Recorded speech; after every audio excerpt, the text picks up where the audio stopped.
Përshëndetje, sot do të hedhim një sy në një situatë që me siguri e njohim të gjithë, një krizë në punë. Por do ta shohim nga një kënd vështrim krejt tjetër, ai i biologjisë së trurit.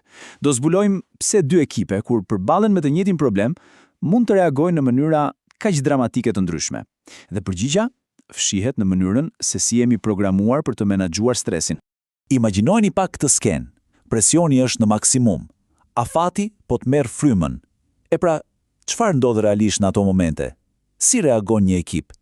Mënyra se si menaxhohen këto minuta dhe orë vendimtare është ajo që ndan suksesin nga dështimi. Pikërisht këtu gjërat bëhen vërtet interesante. Sipas punës së doktor Brizendine, reagimet tona nuk janë thjesht çështje personaliteti. Jo, mund të jenë të shkruara thellë në kimin e trurit ton. Kështu që, hajde të bëjmë një eksperiment të vogël. Do të vëzhgojmë dy skuadra, njërën të përbërë nga gra dhe tjetrën nga burra, që përballen më të njëjtën stuhi, dhe do të shohim dy botë krejt të ndryshme në veprim. Okej, jemi gati? Fillojmë me rastin e parë. Shkojmë në departamentin e marketingut ku një krizë sapo ka plasur. Në skuadër kemi Elsën, drejtoreshën dhe antarët e saj, Dinën dhe Gentën. Dhe ja ku është problemi. Një fushat e rëndësishme reklamuese ka dështuar. Dhe jo pak, por totalisht. Të gjitha parat janë shpenzuar, klientët janë tërbuar dhe kanë vetëm 48 orë për të gjetur një plan B. Presion total apo jo? Tani, dëgjoni me vëmendje këtë fjali. Është absolutisht thelbësore. Elsa nuk thot çfarë dreqi ndodhi apo na tregoni ku gabuat. Jo. Pyetja e parë që bën është Dina. Si je? Dukesh e lodhur. Fokusi është te njeriu, jo te problemi. Ky është çelësi i parë për të kuptuar gjithçka. Dhe kjo nuk është thjesht një gjest i mirë, e dini? Kjo është biologji e pastër në veprim. Kur janë nën stres, truri i femrave shpesh lëshon oksitocin, që njihet si hormoni i lidhjes. Dhe çfarë bën ky hormon?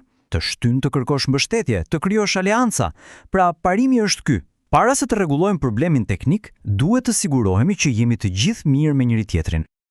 Sigurisht, orët kalojnë dhe presioni rritet. Mjafton një koment i vogël nga Genta për punën e Dinës dhe bam, krijohet një tension. Dina ndihet e kritikuar, Genta e keq kuptuar, situata po nxehet. Dhe tani shikoni reagimin e Elsës. Ajo nuk bërtet, lërini budallallëqet se kemi punë. Përkundrazi, e ndalon punën. Thot, "Okej, stop. Le të marrim 10 minuta." Ajo e vërteton ndjenjen e Dinës, por edhe shpjegon qëllimin e Gentës. Kjo është pikërisht ajo strategjia kujdesu dhe krijon miqësi në praktik, sepse ajo e di, pa harmoni në grup nuk ka zgjidhje. Pra, çfarë po ndodh këtu në nivelin e trurit? E thën thjesht, për këtë skuadër, emocionet nuk janë diçka anësore, ato janë pjesë e punës. Fal neuronëve pasqyrë, stresi i një personi bëhet menjëherë stresi i gjithë grupit, prandaj emocionet përhapen si zjarr. Madje edhe lotët nuk janë shenjë dobësie, por thjesht një mënyrë e trurit për të ulur nivelin e hormonit të stresit, kortizolit. Kështu që, për të ecur para, duhet fillimisht të rregullohet lidhja mes tyre. Mirë, tani le të bëjmë një kërcim në një univers tjetër, në të njëjtën kompani, në të njëjtin moment, por në departamentin e IT-s. Skuadra jon këtu përbëhet nga Ardi, Beni dhe Klodi. Dhe problemi këtu është një katastrofë. Sistemi kryesor i kompanisë ka rënë plotësisht. Çdo minutë që kalon, kompania po humbet para, shumë para. Ora po ecën me shpejtësi. Dhe dëgjoni kontrastin, është si nata me ditën. Këtu nuk ka pyetje si je. Ardi, lideri, e pret fjalën në mes dhe thot, "Okej, fokus te problemi. Klodi, çfarë po thon loget?" Direkt te fakti, direkt te të dhënat. Prioriteti është një dhe vetëm një, zgjidhja e problemit. Menjëherë, kjo është ajo që quhet përgjigjja klasike lufto ose ik. Nën stres, truri i meshkujve mbushet me testosteron dhe kortizol dhe këto hormone kanë një mision të vetëm, elimino kërcënimin. Pjesët e trurit që merren me emocionet, thuajse fiken përkohësisht. E gjithë energjia shkon për të zgjidhur problemin. Shkojmë 2 orë më vonë. Cila është pamja? Beni dhe Klodi, të ulur në tavolinat e tyre, në heshtje totale, secili i zhytur në ekranin e vet, duke e sulmuar problemin nga kënde të ndryshme. Dhe kjo fjali e shpjegon të gjithë situatën. Për dikën nga jashtë, kjo heshtje mund të ngjajë me inat ose tension, por në këtë kontekst, heshtja nuk do të thotë që ka problem. Përkundrazi, heshtja është shenjë e përqendrimit maksimal.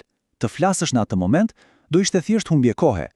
Ky fokus jashtëzakonshëm është në fakt një trashëgimi evolucionare. Është aftësia për të përqendruar te një objektiv i vetëm, si një gjuetar që ndjek gjaun, duke injoruar çdo gjë tjetër rreth rrotull. Në një krizë teknike, kjo është një aftësi jashtëzakonshme. E vetmja kosto është se nga ana sociale mund të duket paksa e ftohtë. Pra, ja ku i kemi. 2 skuadra, një krizë, por 2 mënyra krejtësisht të ndryshme për ta përballuar. Tani, hajde t'i vëmë përballë njëra tjetrës dhe të shohim se çfarë mësojmë. Le të fillojmë me një fakt që mund t'ju abis. Sipas studimeve të doktor Brizendine, gratë përdorin mesatarisht rreth 20.000 fjalë në ditë. Burrat rreth 7.000. Tani, kjo nuk do të thotë se njëri grup flet shumë apo tjetri pak. Thjesht tregon se fjala ka funksione të ndryshme. Për skuadrën e parë, të folurit është mjeti për t'u lidhur. Për të dytën, është thjesht për të dhënë informacion. Dhe ja ku e kemi ndryshimin thelbësor të përbledhur bukur. Për qasjen femërore, hapat janë: 1. Rregullojmë ndjenjat, 2. Rregullojmë problemin, 3. Sigurohemi që marrëdhënia është ende e fortë, ndërsa për qasjen mashkullore, hapat janë: 1. Rregullo problemin dhe kaq. Pastaj ecim përpara. Çdo gjë tjetër është dytësore në momentin e krizës. Kjo tabel i përmbledh të gjitha. Skuadra mashkullore e zgjidhi problemin pak më shpejt, por me komunikim minimal dhe një strukturë më hierarkike. Skuadra femërore mori pak më shumë kohë, por procesi ishte më bashkëpunues dhe lidhjet mes tyre u forcuan. Madje edhe mënyra si festuan në fund tregon shumë. Njëra skuadër doli për darkë dhe foli për atë që ndjeu gjatë ditës, tjetra shkoi për birra dhe foli për ndeshjen e futbollit. Atëherë, çfarë duhet të mbaj mend nga e gjithë kjo? E vërteta është se nuk ka një qasje të mirë dhe një të keqe. Të dyja kanë anët e tyre të forta. Sfida e vërtet për çdo lider sot është t'i kuptojë të dyja këto gjuhë dhe të ditë i përdorë në favor të skuadrës. Pra, nëse menaxhon një skuadër që priret më shumë nga modeli lidhjes, ja disa këshilla. E para, jepu kohë për punojnë emocionet para se të marrin vendime. Nuk është kohë e humbur, është investim. E dyta, validoni emocionet e tyre. Dhe ju lutem hidheni poshtë frazën mos e merr personale, sepse për ta biologjikisht gjithçka është personale. Dhe e treta, kuptoni që për ta të flasësh është pjesë e punës. E nëse menaxhon një skuadër që funksionon më shumë sipas modelit të veprimit, rregullat të ndryshojnë. Në mes të krizës, ata duan udhëzime të qarta, jo biseda të gjata. Mos e ngatroni heshtjen me inat, është thjesht për qëndrim. Dhe lidhjet më të forta mes tyre nuk krijohen duke ndarë ndjenjat, por duke bërë diçka bashkë, duke zgjidhur një problem apo duke luajtur një sport. Dhe kështu arrim në fund me një pyetje për të gjithë ne. Mendo pak për skuadrën tënde, por njerëzit me të cilët punon çdo ditë, cila nga këto 2 strategji, ajo e lidhjes apo ajo e veprimit, është më e theksuar? Dhe më e rëndësishmja, çfarë mund të mësoni nga strategjia tjetër për ta bërë ekipin edhe më të fortë, më të balancuar dhe gati për çdo sfidë që vjen?